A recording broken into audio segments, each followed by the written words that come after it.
السلام علیکم دوستو، آج میں آپ کے لیے لے کے حاضر ہوئی ہوں ڈراؤنی اور خوفناک کہانیاں پڑھنے والوں کے لیے ایک دہشت ناک لرزیدہ انوکھی کہانی، پرانا کنواں۔ آج مطلع بالکل صاف تھا، آسمان پہ چاند خوب چمک رہا تھا۔ خوبصورت چاندنی میرے گھر کے چھوٹے سے آنگن میں بچھی جا رہی تھی۔ میں نے چارپائی کمرے سے نکالی اور صحن میں بچھا کے لیٹ گیا۔ میری کل کائنات میری بیوی سویرا میرا اکلوتے بیٹے کو ساتھ لے کے چند دن پہلے اپنے والدین کے گھر رہنے چلی گئی تھی اور آج اسے گئے ہوئے فقط دوسری رات تھی۔ مگر مجھے ایسا لگ رہا تھا جیسے نہ جانے کب سے میرا گھر خالی ہے۔ سارے گھر میں خاموشی چھائی ہوئی تھی، ورنہ تو میرا بیٹا حمزہ اتنی شرارتیں کرتا تھا کہ ہر وقت شور مچایا رکھتا تھا۔ 4 سالہ اپنے بیٹے کا خیال آتے ہی میرے اندر تک گویا روشنی سی اتر گئی، مگر گھر کا ماحول مزید اداس اور خاموش لگنے لگا۔ اس دفعہ تو سویرا کہہ کے گئی تھی 2 ہفتوں سے پہلے نہیں آؤں گی، کیونکہ پورے 4 مہینے بعد اپنے والدین کے گھر جا رہی تھی۔ میں نے بے چینی سے کروٹ بدلی۔ اب میرے لیے 2 ہفتے گویا زندگی کا کوئی مصرف ہی نہ تھا، بیوی اور بچے کے بغیر۔ پھر بھی میں گزرے دنوں کے چیدہ باتیں ذہن میں لانے لگا۔ میری پیدائش گاؤں میں ہوئی تھی، ہوش گاؤں میں سنبھالا، جوان ہوا، پڑھا لکھا۔ اب شادی کے بعد میں اپنے والدین کا گاؤں چھوڑ کر دوسرے گاؤں میں ابھی چند ماہ ہوئے آیا تھا، آ بسا تھا۔ وجہ روزگار تھی اور پھر یہاں سے شہر نزدیک پڑتا تھا۔ میں صبح فیکٹری جاتا اور شام کو واپس آ جاتا۔ سویرا کو شہر میں رہنے کا بہت شوق تھا، مگر ابھی ہمارے حالات اس قابل نہ تھے کہ شہر میں رہائش اختیار کر سکیں۔ اس لیے میں نے سویرا کو در حقیقت میرا شہر میں رہائش کا کوئی ارادہ ہی نہیں تھا، کیونکہ مجھے گاؤں کی زندگی ہی راس تھی۔ یہ گاؤں میرے آبائی گاؤں جیسا تو نہ تھا، لیکن پھر بھی اچھا تھا۔ یہاں آ کے مجھے 4 مہینوں میں 2 گھر تبدیل کرنے پڑے۔ اب اس نئے گھر میں ہمیں مشکل سے 1 ہفتہ نہیں گزرا تھا کہ سویرا اپنے والدین کے گھر چلی گئی، اور ایک تنہائی، اوپر سے نئی جگہ۔ مجھے ماحول سے مایوس ہونے کے لیے وقت درکار تھا۔ ہمارے گھر سے تھوڑی دوری پہ زمیندار نور محمد کا باغ تھا، جو بہت خوبصورت اور لہلہاتا باغ تھا۔ اس باغ کے ساتھ ہی ایک کنواں تھا جو نہ جانے کب سے بند پڑا ہوا تھا۔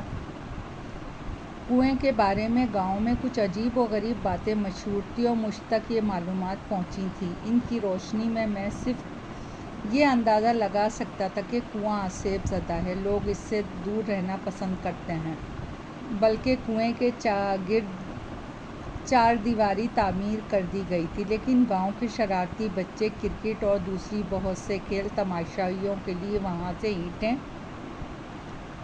اٹھا کے لے گئے تھے، اور اب محض 4 دیواری کی نشانی باقی چھوڑتی تھی۔ گاؤں کے لوگوں سے کبھی کنویں کے متعلق کوئی نئی خبر سننے کو ملتی تھی، سوائے پرانی افواہوں کے۔ گویا کنویں کے اسابی ہونے کا مکمل خاموشی اختیار کی ہوئی تھی، اور کبھی کسی طرف سے کبھی کسی طرف کوئی نقصان نہیں پہنچا تھا۔ پھر بھی گاؤں کے لوگ اس کنویں کے بارے میں بات کرنا، بلکہ اس کے پاس ٹہلنا یا بہت قریب سے گزرنا بھی پسند نہیں کرتے تھے۔ اس کا ثبوت یہ تھا کہ چونکہ اس گاؤں کا نیا مکین تھا، میں نے باتوں میں گاؤں کے چند بڑے بوڑھوں سے کنویں کی تاریخ معلوم کرنی چاہی، تو مجھے فوراً تنبیہ کر دی گئی کہ اس کے بارے میں بات کرنے اور کریدنے کی ضرورت نہیں۔ چونکہ میرا گھر کنویں کے بہت نزدیک واقع تھا، اس لیے مجھے زیادہ احتیاط کی ضرورت تھی۔ میں نے تھوڑی بہت مزید کوشش کی، مگر گاؤں کے لوگوں کا پختہ عادت ہے کہ جس بات پر اڑ جائیں اس سے ہٹتے نہیں۔ سوائے مجھے کامیابی نصیب نہ ہوئی تو میں نے بھی چپ سادھ لی۔ سویرا گاؤں کی عورتوں سے کنویں کے بارے میں الٹی سیدھی پیشین گوئیاں سن کے ہراساں تھی۔ اس کی ہمت اور حوصلہ میں نے اس طرح بڑھایا کہ اسے یقین دلایا کہ آج تک اس کنویں سے کسی کو نقصان نہیں پہنچا۔ یہ گاؤں کے لوگوں نے خواہ کے خوفناک ہوا کھڑا کر دیا۔ اب اگر تمہیں کوئی کچھ کہے تو تم اس سے پوچھنا کہ اسے کنویں سے کیا نقصان پہنچا ہے۔